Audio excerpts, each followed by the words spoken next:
what's her face? You laugh at all our jokes. Your drinks have been laced, and you tell all your friends about what's her face. Hello, good evening, and welcome to WITS Zoom TV. I'll be your host for this evening. I'm Carole Smirkwood, and I suppose I have to introduce you to my co-host. It's Kelly Willie Booby. Kelly, are you there? Good evening, Carole. Of course I'm here. I'm always here. Aren't you just? Now put those puppies away, you'll get your death. Woof, woof, woof, woof, woof, woof, woof, Carole. Well, what a show we have lined up for this evening, Kelly. I know, I'm so excited. Every single time we have an episode, I think, who is it going to be? And then when our producer told me who the guests were tonight, frankly, Carole, I'm so excited. Marvellous, so was I. So why don't you share with us who our first guest might be? I will. Our very first guest this evening, I think maybe she could give you some advice, Carole, on how to keep hold of your man, because frankly, why is he still there? It's our relationship counsellor, Carmel McCraicity. Are you there, Carmel? I am. Hello. Lovely to see you. Right. Well, off I go. So, this week I have had an email from Eileen, who is demented with her husband's mansplaining the news. And sure, hasn't it been mansplaining since Adam told Eve not to bother with clothes, seeing as it was just the two of them? Perv. So, as there's news coming out of our ears at the moment, what with the COVID and the riots, you do not need, Eileen, some armchair pillock whose nursery school solutions would just be rearranging the deck chairs on the Titanic. Because you know the treatment of black people is endemic due to the whole of the US being founded on slavery, and Britain's slave trade was just as bad, and that's why when Obama was elected the whole race problem didn't go away, because didn't the whole political system need a serious overhaul? And that is why you want to throttle your Ike of a husband, because you're way ahead of him. So my advice, Eileen, is to pretend he's a little boy, because he is, and say to him, Bernard, you know how my Celtic skin can turn me into a giant angry lobster at the hint of a sunny day, even when I'm wearing factor 300, and my legs are made up of hundreds of freckles. In fact, I have freckles on top of freckles, and I wouldn't be surprised if my soul is freckly as well. And occasionally I have gone into a shop and handed over a note that the shopkeeper has pointed out is not real money.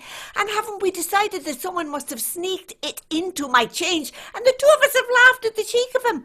At no time did my freckly skin cause a bevy of policemen to drag me outside and punish me so inhumanely it resulted in my removal from the planet. And while I am at it, Bernard, when we were courting all those years ago, that poster of Martin Luther King I had on my bedroom wall wasn't because he had a big willy. But of course he had a willy, but it wasn't about willies. It was because he had a big dream. So put that in your pipe and smoke it, Bernard. And then go into the kitchen, put on a bit of reggae music and have a little boogie. Right, well, that's another relationship problem, well and truly solved. My pleasure, girls. Goodbye now. Bye-bye, Carmel. Thanks for joining us. We hope to see you again next week. And I hope to see you. Really, Carole, I need an interpreter. I've got no idea what Carmel's talking about half the time. She's always so insightful, don't you think? I mean, she would know a difficult relationship as soon as she looked at one, wouldn't she, Kelly? She would, and she's talking about freckles and willies and Bernards, and I can't keep up, frankly, can't keep up. Well, it wouldn't be the first time, and I'm sure it won't be the last. You can't keep up. Anyway. Your man can't keep up either, Carole. Can't keep it up. Anyway, let's see our next guest, shall we? Shall we? That's over to me then. I'll just introduce our resident chef. It's Charlotte, our resident chef. Charlotte, are you there? Hi, hello, lassies, how are you?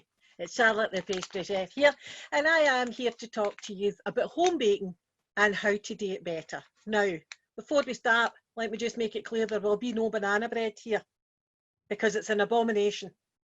For a start, it's no bread, it's cake. So you're all making loaf-shaped banana cake. Bread is made for a yeasted dough. That's baker's yeast, Kelly. So just nothing to do with your yeast infection, hen, all right? Anyway, I'm here to talk to you today about flowers. Not the kind of flowers you get in the garden, no. These kinds.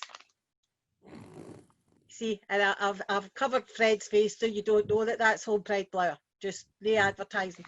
So basically, you get plain flour, you get self-raising flour, and you get strong flour. Now your plain flour is just that. It's just flour. No raising agents, no nothing. You use this to make things that are flat, right?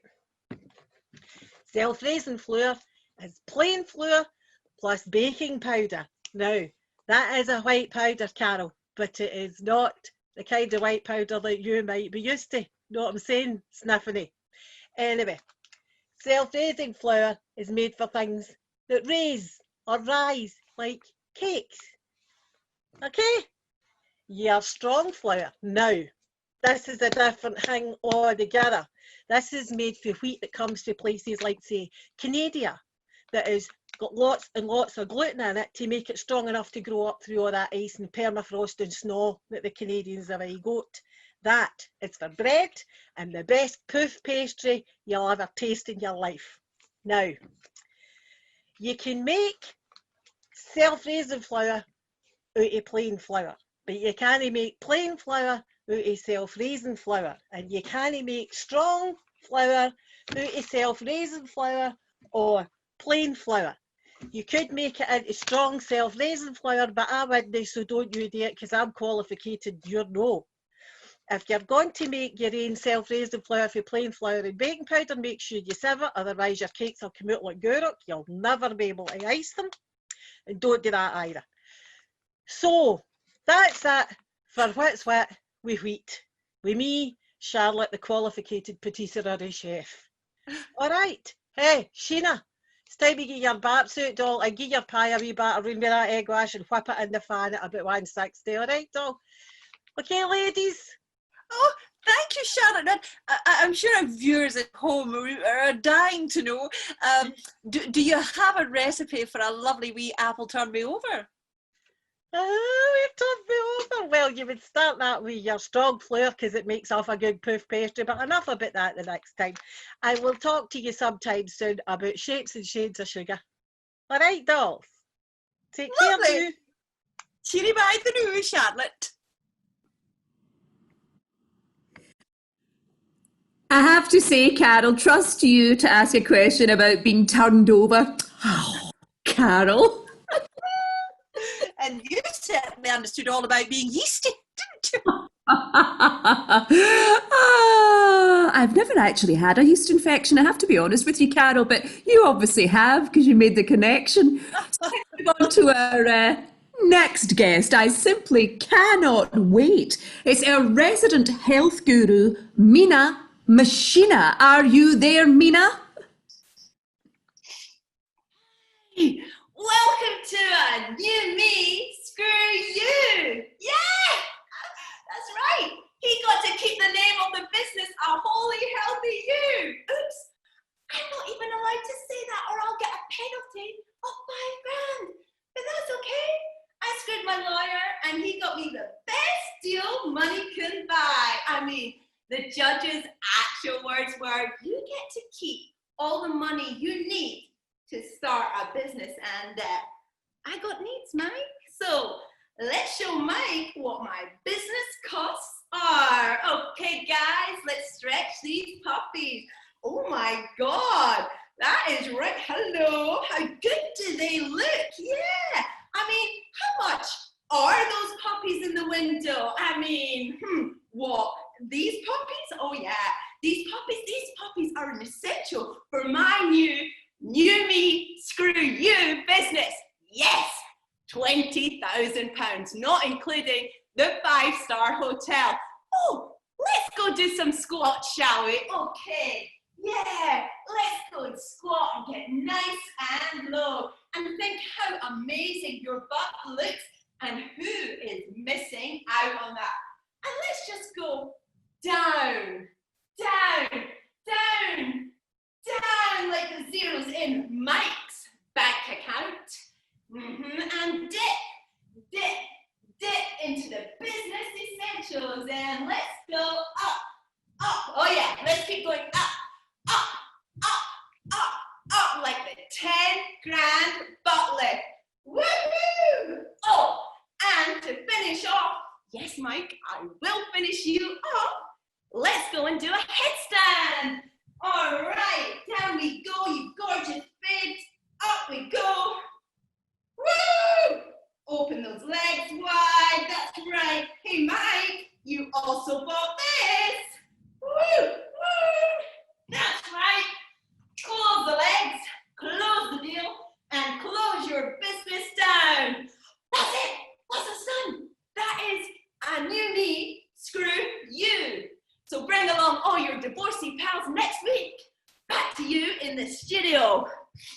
Thank you. Yeah. Wow, Carol, have you ever seen the like? I couldn't quite, the boobs and the bum and the perfectly formed foof, frankly. Did you see such a like? Did you see the legs, Carol? I've never seen anything like it, not since I went to the touchy-feely yoga guy class in LA back in '89. Oh, that sounds good, Carol. I've missed out. Well, anywho, let's move on to something a little more soothing, shall we? Let's head on over to Kitty's Corner with our very own resident storyteller. It's Amy McMenemy. Hello, Amy, are you there? Hi, Carol. It's lovely to see you. I do too. What story are you going to share with us? Very special. It's Amy's Art Club tonight. Oh! We're going to be looking at some of the masterpieces that the boys and girls have sent in that they've been working on while they've been in lockdown. Let's face it, they've been bugger all else to do. First up, we've got this one. It's a self-portrait by Kevin, age 9. I have to say, Kevin, you don't look well, son. Don't know whether you've got the COVID-19 or it's just that long since you've been out the house, but you're not looking very good. I don't know what's going on with the side shed and the suit as well that you're wearing, if that's what you meant to look like. It looks a wee bit Hitler Youth, doesn't it? But maybe you didn't mean to look those colours. Maybe you didn't mean to look as green as that. Might just be your mum and dad's not bought you decent crayons with the skin tones in them. Or maybe you're just a wee bit shy to art, Kevin. Can't all be good at everything. The world's always going to need key workers, Kevin. Even if your suit maybe suggests that you've got aspirations to something else. Never mind, son. Move on to a more cheerful little picture. This one here. It's called The Rainbow Snail. And this is a really special piece of work, I think. At the beginning of all this lockdown, we were all making rainbows and putting them in the windows and all excited. And as times went on, it's just time's dragging, it's just getting slower and slower and slower. And I think that's what the artist is trying to say here, really. And this wee bit, there's a wee bit of sparkle on the ground here. I don't know if that's meant to be just a wee rough patch or maybe some broken glass that the wee snail's gone over and cut itself horribly, just making the journey all a bit slower and even more agonising. Yeah, I think it's a really profound piece from Lily, aged 3. Moving on, we've got a more accomplished piece of work this time. This one's by Derek, aged 11. It looks as if Derek's been allowed to watch Life Drawing Live on BBC 4. His mum and dad are obviously the kind of artsy intellectual types, trying to justify not having Sky or Netflix, saying that they're all intellectual in that. They've just been tight, Derek. Just been tight.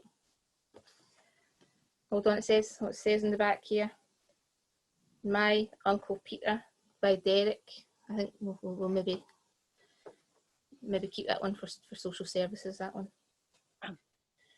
Well, last we've got another nice bright one. This is another rainbow picture. This one's by Poppy, age 4. And when I first looked at this, I thought, that's a cheerful wee picture, a right cheerful wee thing. And then I thought about it a wee bit and thought about what the artist might have meant.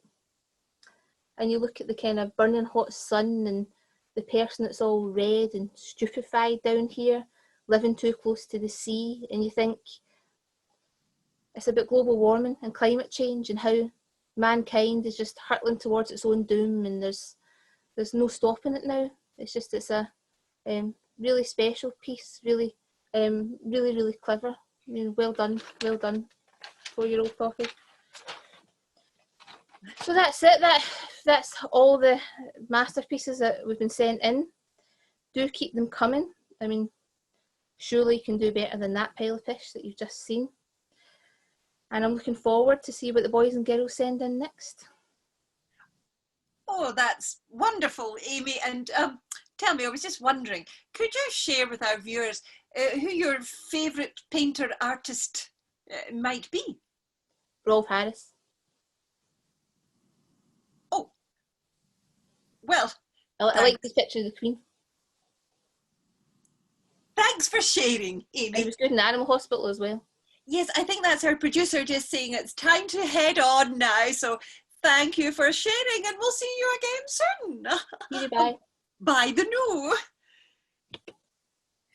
My goodness, Carol, we just never quite know what Amy McMenemy is going to come out with next, do we, Carol? I know, it's always a revelation. Surprise! Right up there. Get it right up there, Carol. That's what she said. Anywho, what an exciting episode we've had, haven't we? Oh, it's been so exciting, Carol. All that's left for us to say is thank you to our very special guests, Carmel McCraicity, Charlotte the Chef, Mina Machina, and Amy McMenemy. I am Kelly Willy Booby, and this is Carol Smirkwood, and we hope you'll tune in again next week for more What's Her Face Zoom TV. Bye-bye. Bye the new. Carol, I hate you. Oh, not as much as I hate you. What's her face?